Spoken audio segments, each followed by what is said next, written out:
नमस्कार दोस्तों, स्वागत है आप लोग का मेरे YouTube channel online knowledge world में।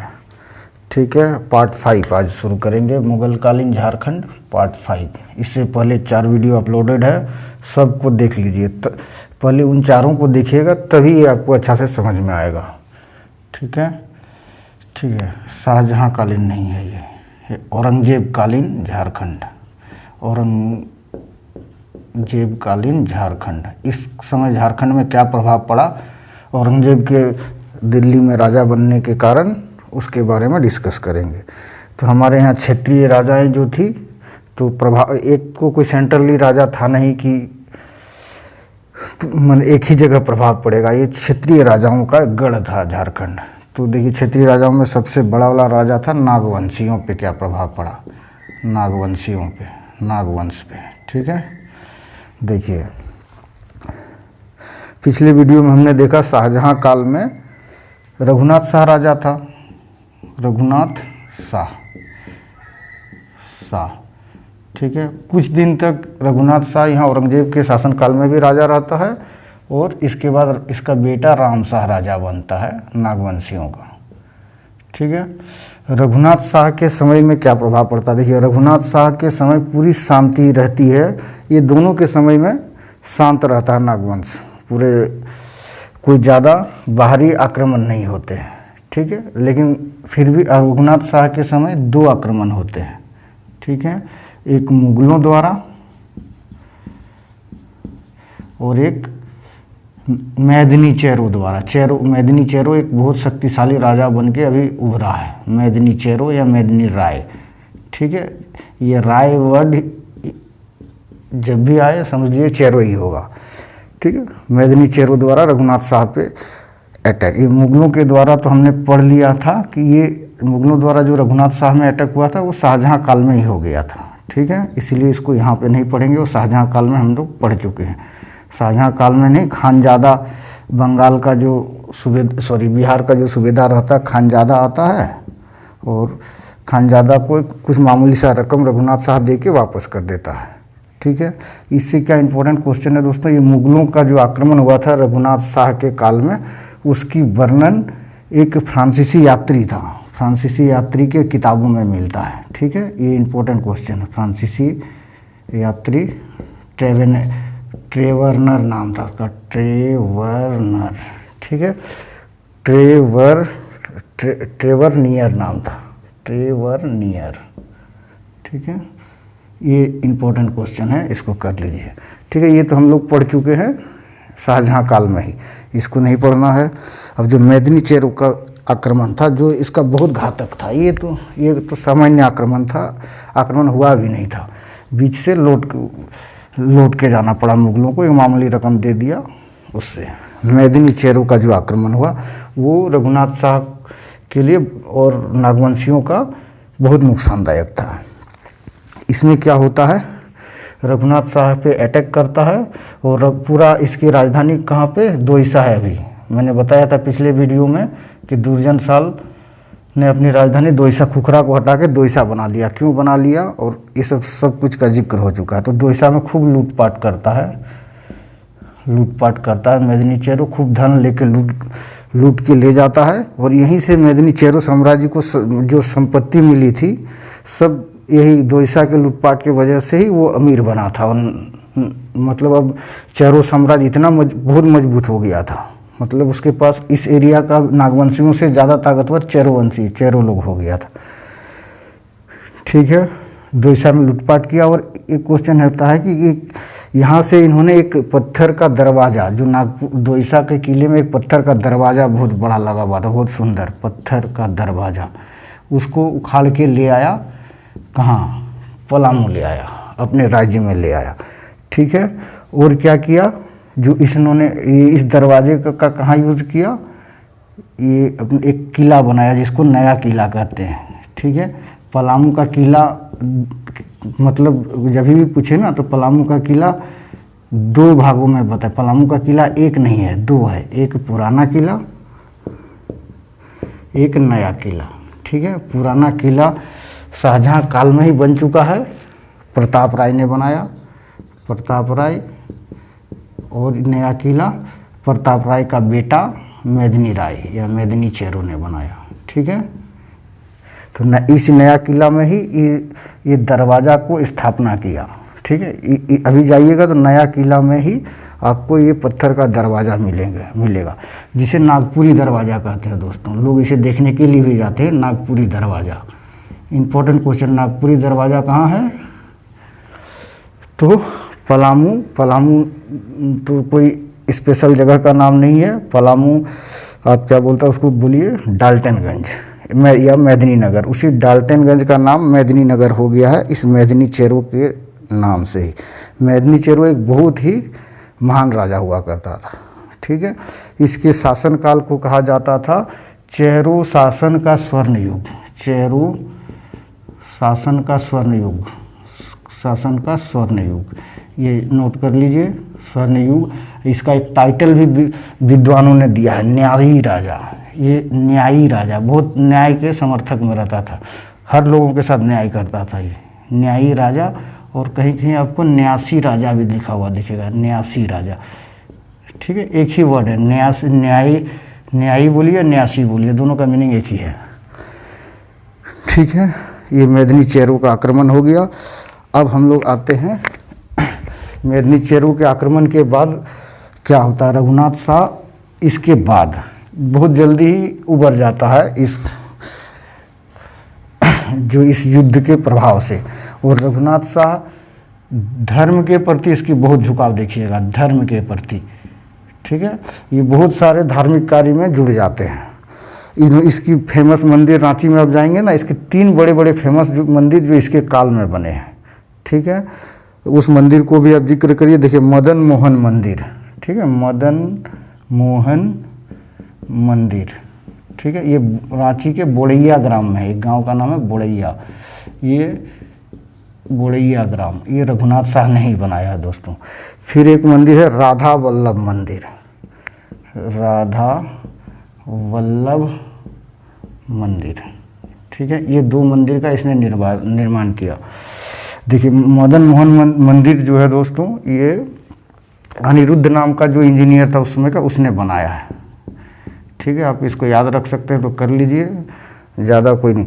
लेकिन ये जरूर याद रखिए, राधा वल्लभ मंदिर का पंडित, एक पुजारी, एक मराठा विद्वान को नियुक्त करता है, मराठा विद्वान, जिसका नाम था हरिनाथ। यही मंदिर का देख रेख रख रखाव करता था, ये मराठा था। क्योंकि औरंगजेब का काल आ गया देखिए। ठीक है, औरंगजेब के काल में मराठे बहुत मजबूत हो गए थे, मराठे ताकतवर हो गए थे और मुगलों की पतन हो रही थी। अब मराठे पूरे दुनिया में राज करेंगे। औरंगजेब का काल से ही शुरुआत हो गई थी, मराठों का आक्रमण शुरू हो गया था पूरे दुनिया। अफगानिस्तान तक मराठे फैले हुए थे, मराठे की एक समय साम्राज्य वहाँ तक पहुँच गई थी। मतलब अब और मुगलों के शासन अंत होगा और मराठों का उत्कर्ष शुरू होगा।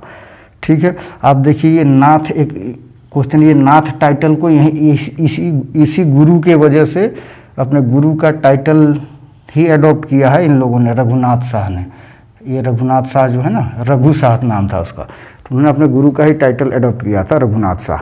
इसके बाद बहुत से राजा देखेंगे नागवंशियों में जिसे नाथ को एडॉप्ट किया था। ठीक है, तो वेरी इंपॉर्टेंट क्वेश्चन, वो महान विद्वान कौन था? हरिनाथ।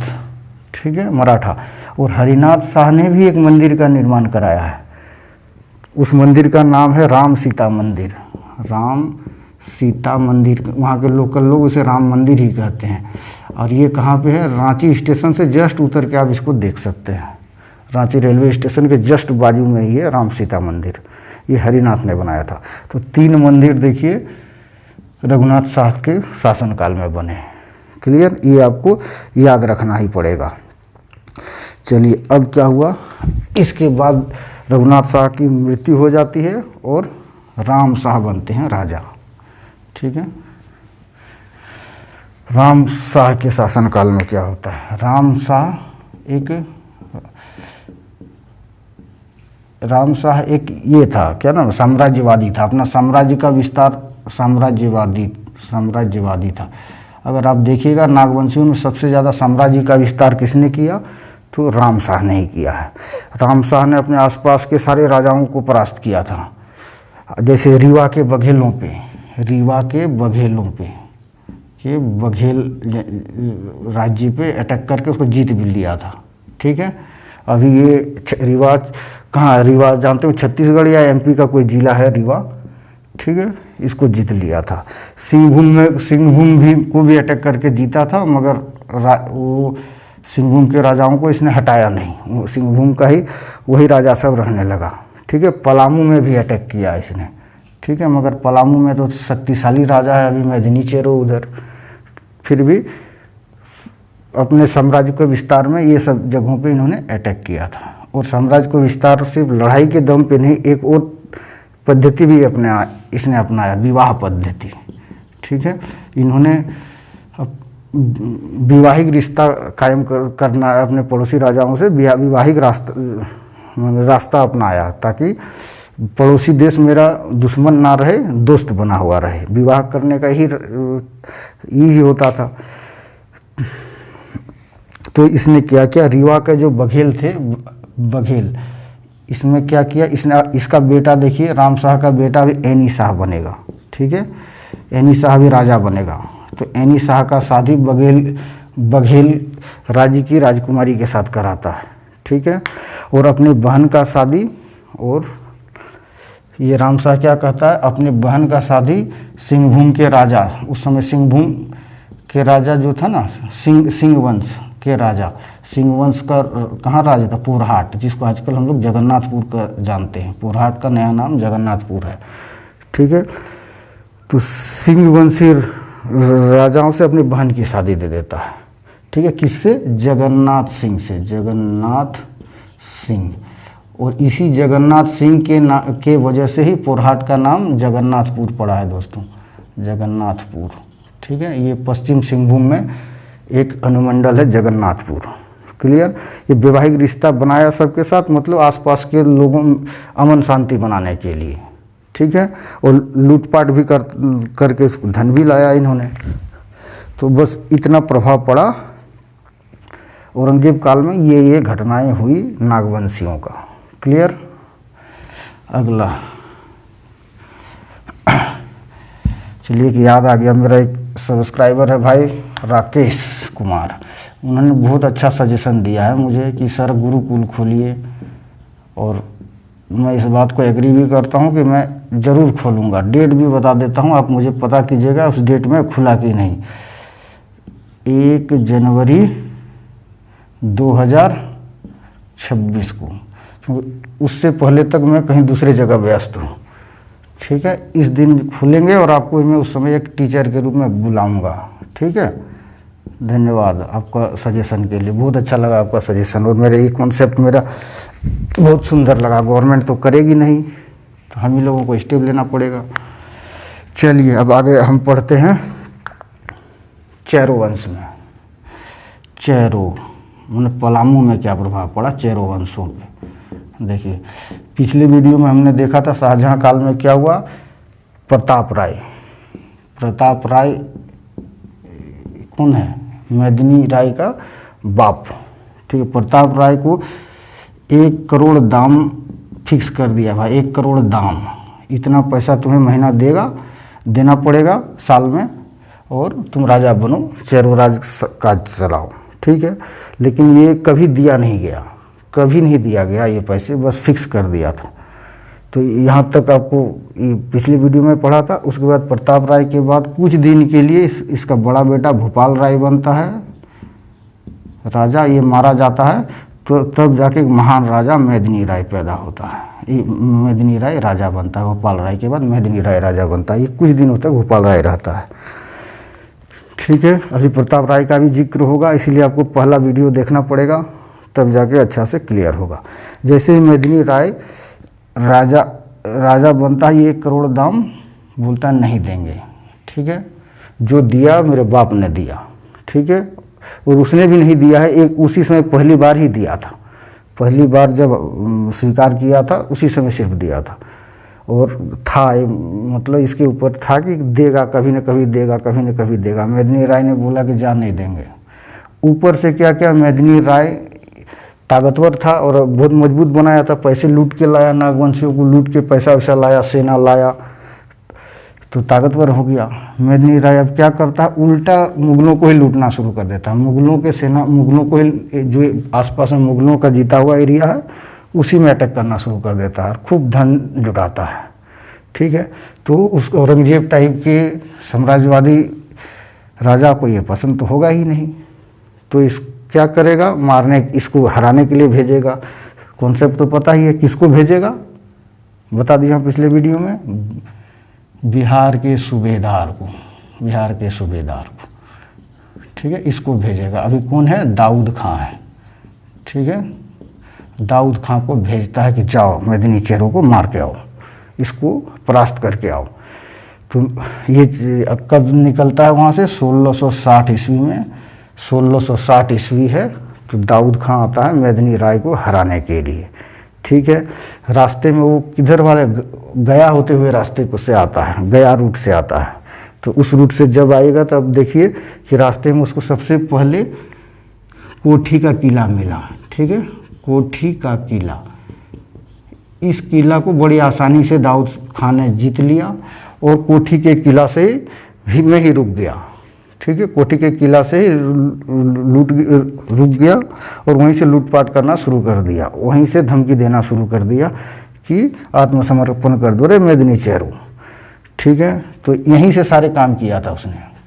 ठीक है, कोठी का किला। अब आगे चलता है ये कोठी का किला, रास्ते में इसको मिलता है कुंडा का किला, उसको कुंडा का किला को अटैक करता है। देखिए कोठी कुंडा का किला, ये कहाँ है, चतरा जिला में है कुंडा का किला। अभी तो किला ही है, कुंडा राज्य अभी स्थापना नहीं हुआ है। ठीक है, यहाँ पे कुंडा का किला ही सभी है। अभी थोड़ी देर बाद में मैं कुंडा राज्य भी पढ़ाऊँगा कैसे कुंडा राज्य शुरू हुआ। तो ये कुंडा का किला जो है, कुंडा का किला पे अटैक कर लेता है और कुंडा के किला 3 जून 1660 को, ठीक है, 3 जून 1660 को पूरा तहस नहस कर देता है कुंडा का किला को। ठीक है, कुंडा का किला का राजा रहता है उस समय चून राय। ठीक है, चून राय। ठीक है, ये भी चेरो ही है, चून चेरो, राय मतलब जहाँ मिल गया तब चेरो ही मान लीजिए। तो चून राय ने आत्मसमर्पण कर देता है और बड़ी आसानी से इसकी सारे बातें मान लेता है दाऊद सिंह को और अपना खुद का धर्म परिवर्तन कर लेता है और इस्लाम धर्म में चून राय आ जाता है। ठीक है, जब इस्लाम धर्म में आ जाता है तो इसका भाई, चून राय का छोटा भाई है सुरवर राय, अपने भाई को ही मार देता है कि तुमने इस्लाम क्यों कबूल कर लिया। क्लियर। ठीक है, और सुरवर राय सपोर्टेड बाय मेदिनी राय के इशारे पे ही ये काम होता है कि मार दो उसको, चून राय को। ठीक है, अब हम लोग आगे बढ़ते हैं। इसके बीच ही वर्षा हो जाती है,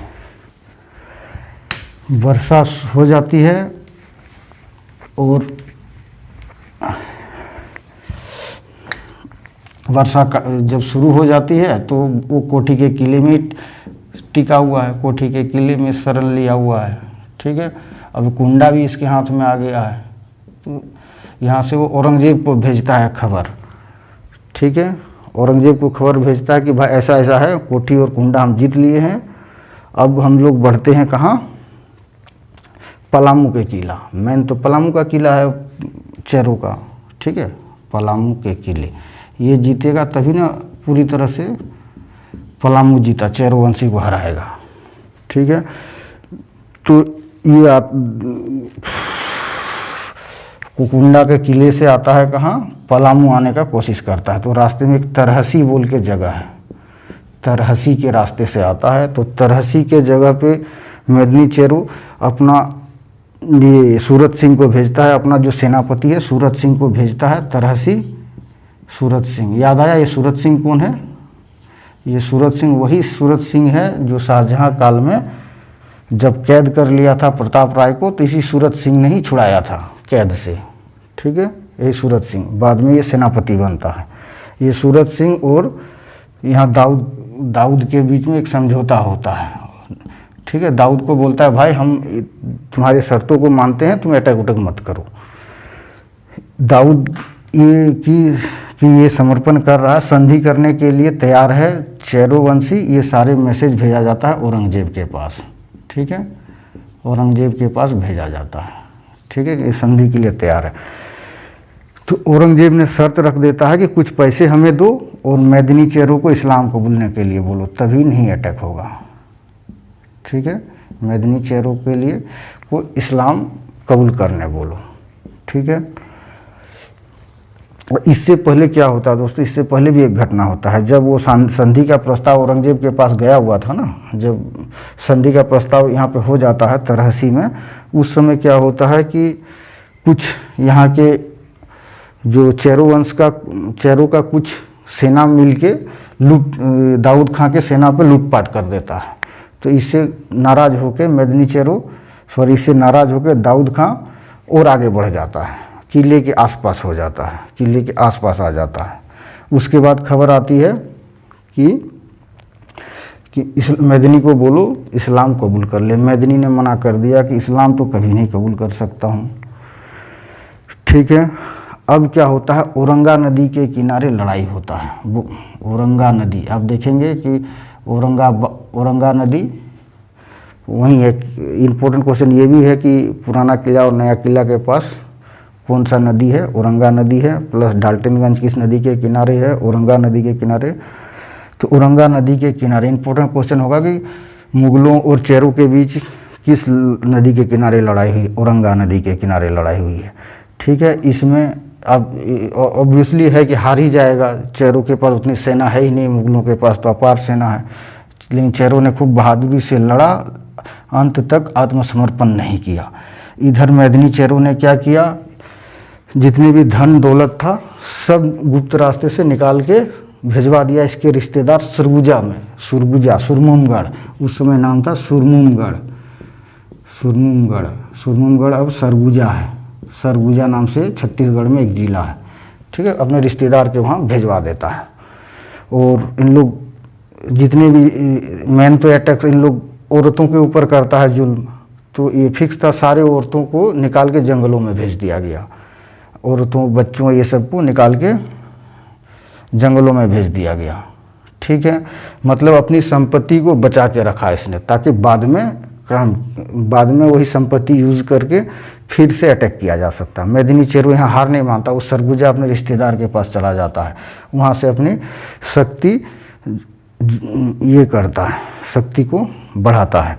अब देखिए, ये नया किला पुराना किला दोनों में किसका शासन हो गया, पुराना किला, ये दोनों में किसका शासन स्थापित हो गया, दाऊद खां का, मतलब मुगलों का। ठीक है, दाऊद खां। तो एक वेरी इंपॉर्टेंट क्वेश्चन है कि दाऊद खां मस्जिद कहाँ है, ये क्वेश्चन हमेशा आता है। ठीक है, दाऊद खां मस्जिद कहाँ है, और आ भी सकता है आपके में। तो यही नया किला और पुराना किला में अभी दाऊद खां ने ही अटैक किया, तो इसी किले के भीतर ही है दाऊद खां मस्जिद। क्लियर। अब दाऊद खां तो है सूबेदार बंगाल, इस बिहार का, वो तो लौट के जाएगा अपना बिहार, पटना जाएगा लौट के। तो ये क्या करता है, नया यहाँ किला और पुराने किला में एक मनकली खां बोल के सूबेदार नियुक्त कर देता। सूबेदार नहीं, ये फौजदार होगा। अब फौजदार क्या होता है ये मैं बता देता हूँ। तो सूबेदार तो आप जानते होंगे, फौजदार मतलब होता है एक को नेता बना दिया और कुछ सेना दे दिया उसके पास कि फौजी ये सेना है तुम्हारे पास, बस तू यहीं पे रह, तू राजा नहीं है, फौजदार है। बस इन लोग, अगर कोई नया किला पुराना किला में चेरो फिर से अटैक करता है तो तुम लोग उसको रोकना, रिटेलिएट करना। ठीक है, वो फौजदार। तो मनकली खां को फौजदार नियुक्त कर दिया है। बाद में क्या होता है, मनकली खां को दूसरी जगह ट्रांसफ़र कर दिया जाता है। तो क्या होता है, मनकली खां जब चला जाता है तो उसके बाद फिर से 1666 ईस्वी में, ये अब 1666 ईस्वी का हिस्सा, फिर से मेदिनी चेरो सुरगुजा से सिपाही लेके आता है और अटैक करता है अपने किला पे ही, और मुगलों को भगाता है, मुगलों को भगा देता है। ठीक है, मुगलों भाग गया फिर। ठीक है, तो फिर से 1600 से 1666 6 साल तक मुगलों का शासन रहता है चेरो साम्राज्य में। बाकी फिर से मेदिनी चेरो आ जाता है और उसके बाद बहुत दिनों तक चेरो वंश चलता है। ठीक है, उसके बाद तो मुगल कमज़ोर हो जाता है, उसके बाद तो कोई हिला भी नहीं पाया चेरो को, क्योंकि उसमें मुगल ही थे पावर में। ठीक है, मेदिनी चेरो आता है, और मेदिनी चेरो उसके बाद इतनी अच्छा से अर्थव्यवस्था को चलाता है, खेत कृषि कर्म को आगे बढ़ाता है, नहरों का निर्माण करता है कि वो क्षेत्र बहुत ही सुखी हो जाता है। उसका औरंगजेब के बुक काल में जो बुक छपे हैं उसमें लिखा हुआ है कि इतने अच्छा से उन्होंने शासन को चलाया कि उसको देख के औरंगजेब ने कभी दोबारा अटैक करने के बारे में सोचा भी नहीं। ठीक है दोस्तों, तो ये चेरो वंश में आपको इतना नहीं और कुछ है। ठीक है, जब दाऊद के बारे में तो अभी पढ़ाया ही नहीं। दाऊद खां जब जा रहा था, जीत की मनकली खां को उसने अपॉइंट कर दिया फौजदार। उसके बाद जब जाने लगा तो वहाँ से सिंह दरवाज़ा नया किला में लगा हुआ था, सिंह दरवाज़ा, इसको उठा के लेके चला जाता है। ठीक है, और वो नागपुरी दरवाज़ा है, नागपुरी दरवाज़ा अभी भी वहीं है। सिंह दरवाज़ा को उठा के लेके चला जाता है, और ये इसके बाद प्रमोशन हो जाता है। दाऊद ने अगर चेरो को हराया, बहुत धन दौलत इकट्ठा किया, सारे धन दौलत औरंगजेब के पास भेजा, तो धन दौलत में 2 हाथी भी भेजा था। ठीक है, और इसका तो प्रमोशन होगा ही इसका। ठीक है, प्रमोशन के बारे में बताने से पहले एक चीज़ और बता देता हूँ कि इसको औरंगजेब ने खुश होकर मोती का 50,000 कीमत का मोती का माला दिया था, 50,000 कीमत का दाऊद खां को मोती का माला। ठीक है, उसके बाद इसे प्रमोशन करके एक बड़े एरिया का राजा टाइप का बना दिया जाता है। ठीक है, बहुत बड़ा सूबेदारी दे दिया जाता है इसे। वो कहाँ का? औरंगाबाद का। ठीक है, तो औरंगाबाद में ये दाऊद नगर, ठीक है, एक शहर है दाऊद नगर औरंगाबाद जिला में।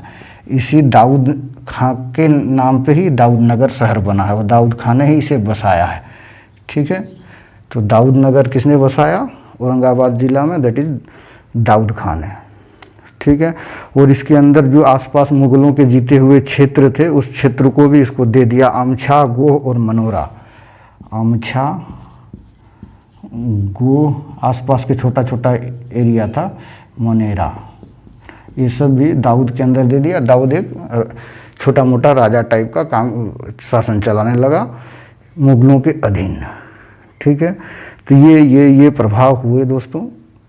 ये सब इम्पोर्टेंट क्वेश्चन है। सिंह दरवाज़ा आपको याद होना चाहिए। तो चेरो काल में मुगल शासन के दौरान, औरंगजेब शासन के दौरान ये प्रभाव पड़ा। इसके बाद एक देवगन के किला मैं बताना भूल गया। एक देवगन का किला पे भी अधिकार कर लेता है दोस्तों। एक तो पुराना किला, नया किला, कुंडा, और एक क्या था, कोठी का किला तो होता है, एक देवगन का किला। ठीक है, ये देवगन का किला किसने बनाया था? रक्सेलों ने बनाया था दोस्तों। रक्सेल राजवंश, पहले पलामू में चेरो होने से पहले रक्सेलों का राज हुआ करता था। रक्सेलों का ही अंत करके चेरो साम्राज्य बना था। पलामू से रक्सेलों को खदेड़ा गया था, रक्सेल साम्राज्य अंत किया गया था। उसके बाद चेरो साम्राज्य की स्थापना हुई थी। ठीक है, भागवत चेरो, पहला चेरो राजा भागवत राय ने रक्सेलों का अंत किया था, और उन्होंने इसके जो देवगन का किला था वहीं से वो हड़पा था। इस देवगन का किला को भी बड़ी आसानी से, जब नया किला पुराना किला जीत लेता है, उसके बाद बहुत आसानी से जीत लेता है। और जीतता है, ये कौन था जीतता? उसका नाम था शेख सफ़ी। ये कौन रहता है शेख सफ़ी? दाऊद खां का ही एक सिपाही रहता है, उसी का कोई अफसर होगा, वो उसको हड़प लेता है। तो इतना चीज़ आपको याद रखना पड़ेगा ही पड़ेगा। चलिए अब हम लोग पढ़ते हैं आगे। और कुछ तो नहीं बच गया?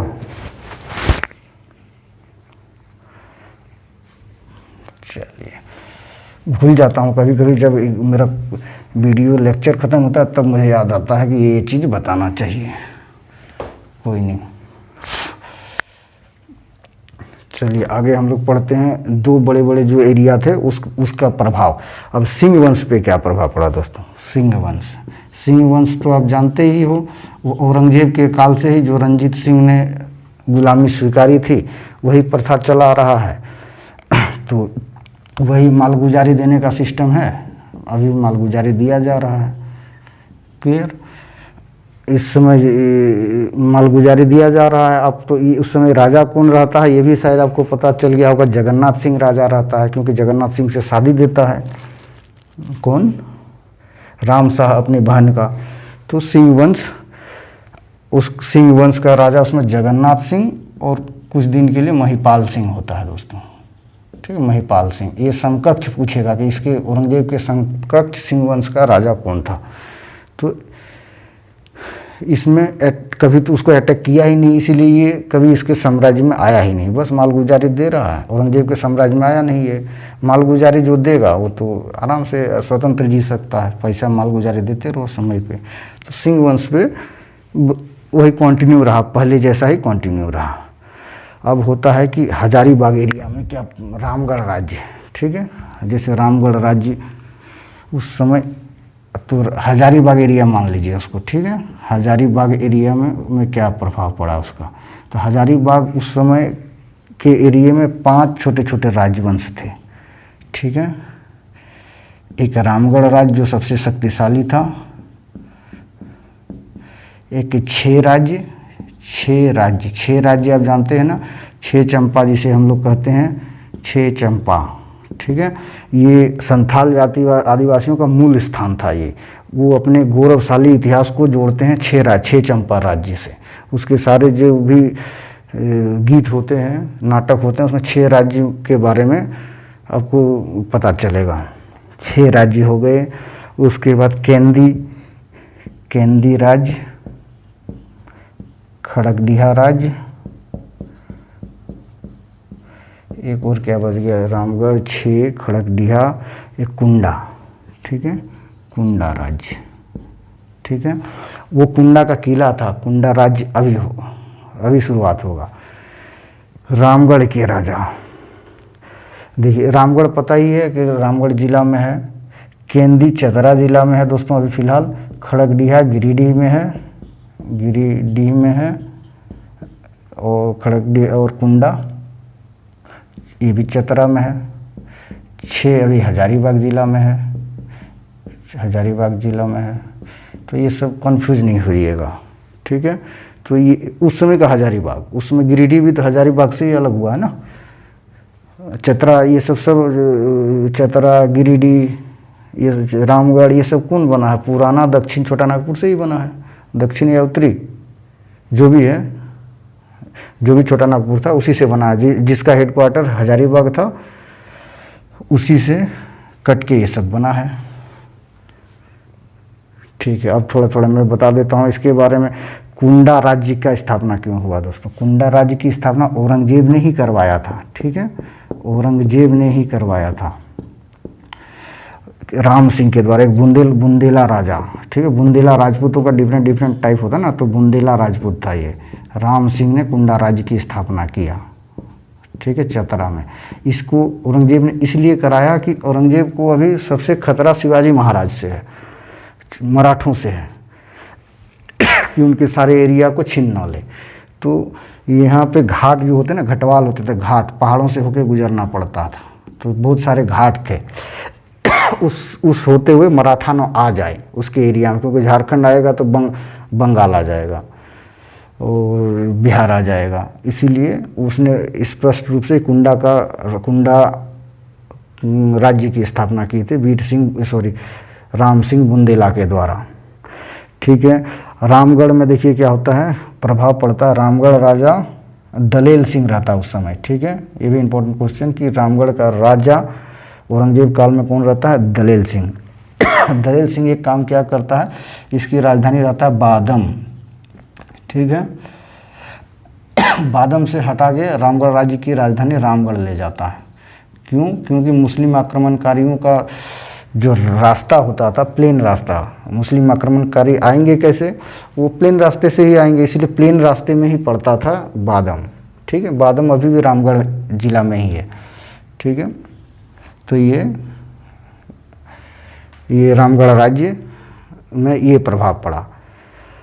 इसके बाद केंद्रीय चतरा में मैंने आपको बता दिया। खड़गडिहा, इसमें से देखिए पांचों में से खड़गडिहा एक राज्य था जिस पे अप्रभावित रहा, कोई भी औरंगजेब का प्रभाव नहीं पड़ा, कभी भी उसका साया भी नहीं भटका, जो गिरिडीह में है दोस्तों।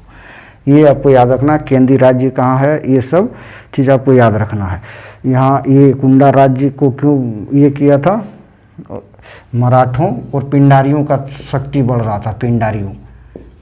पिंडारी आप जानते हैं कौन होते हैं, एक मूवी बनता है कि मैं बाप रहता है मिथुन और बेटा रहता है सलमान खान, कि जहाँ मैं पकड़ूंगा एक शेर मांस निकाल लूँगा। उस पिक्चर का नाम क्या आता है, वीर। ये वीर नाम रहता है उस पिक्चर का, शायद वीर ही नाम है पिक्चर का। सिनेमा ज़्यादा मैं देखता नहीं हूँ, मगर मेन डायलॉग सब याद ही रहता है।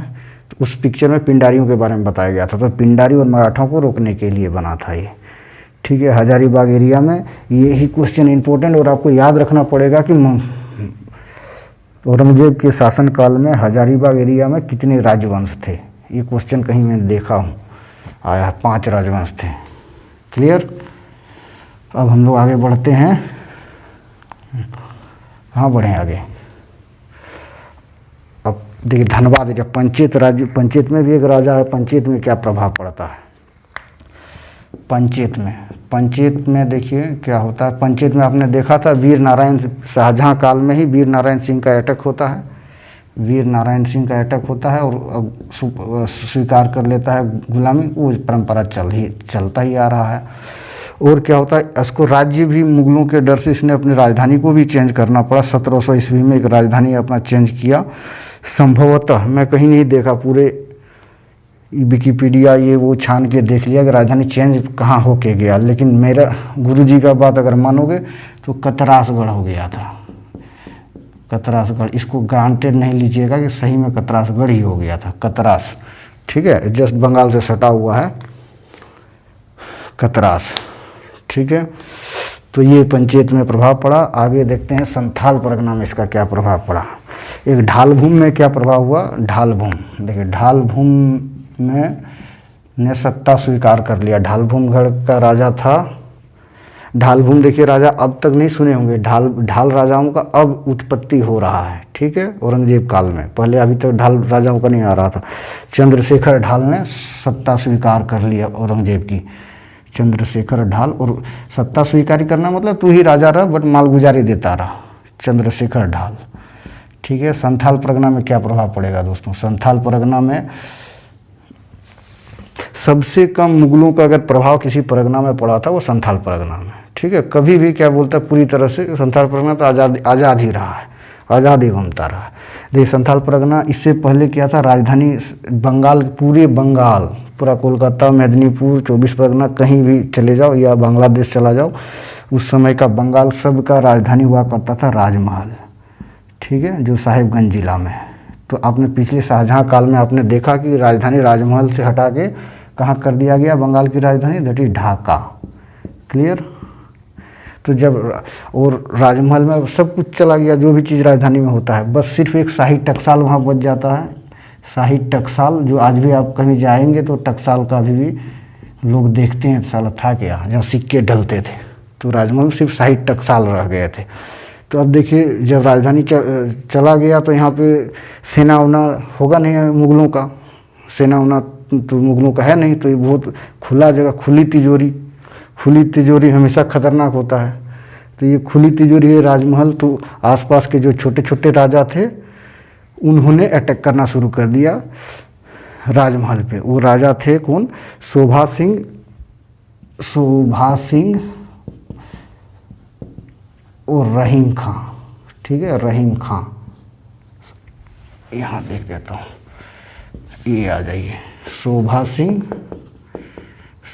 सिंह और रहीम खां, ठीक है। ये रहीम खां कहाँ से आता है, उड़ीसा से, अफगान है ये, उड़ीसा से और अफगान है ये। आपको पता ही, अब मुगलों का अगर कोई बड़ा दुश्मन होता था तो दैट इज अफगान होता था, ठीक है। तो रहीम खां उड़ीसा से आया, यहाँ लूटपाट कर रहा है और कुछ एरिया को कब्जा कर लिया, उस एरिया संथाल परगना का कुछ एरिया को। और एक आया था घाटल चंद्रकाला का राजा, में शोभा सिंह है, घाटल चंद्रकाना, छोटा सा एक राज्य था वहाँ पे चंद्रकाना। ये वेस्ट बंगाल का मेदिनीपुर जिला में अभी ये राज्य, अभी का मेदिनीपुर, ठीक है। मेदिनीनगर एक दूसरा जगह है, वो झारखंड में है। मेदिनीपुर एक बंगाल का ज़िला है, याद रखिएगा ये, ठीक है। तो घाटल चंद्रकाना की जो राजा सुभाष सिंह और रहीम खां दोनों ने मिलके थोड़ा थोड़ा एरिया में कब्जा करके रखा राजमहल का, ठीक है। तो इसको हटाने के लिए फिर औरंगजेब को अब ज़बरदस्त खां को भेजना पड़ा था। ज़बरदस्त खां का आपने नाम सुना होगा, शाहजहां के काल में अटैक किया था। ज़बरदस्त खां से तो भली भांति जानते होंगे अगर पिछले वीडियो देखे होंगे। तो ये राजमहल जब ज़बरदस्त खां को आया और ये दोनों को मार के भगाया, तो ये सब प्रभाव हुआ दोस्तों। इतना आपको याद रखना पड़ेगा। और एक राजा जो ये थे अपना मेदिनी चेरो ने कभी किसी से टैक्स कलेक्शन किए, एक भी पैसे का टैक्स कलेक्शन नहीं करता था मेदिनी चेरो, ये भी जान लीजिए। और क्या बता सकता हूँ, और मुझे तो कुछ याद नहीं आ रहा है।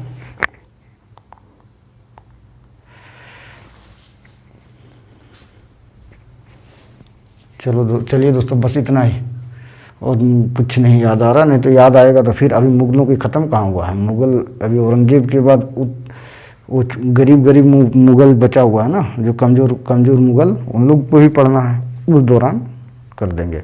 धन्यवाद आप लोगों का।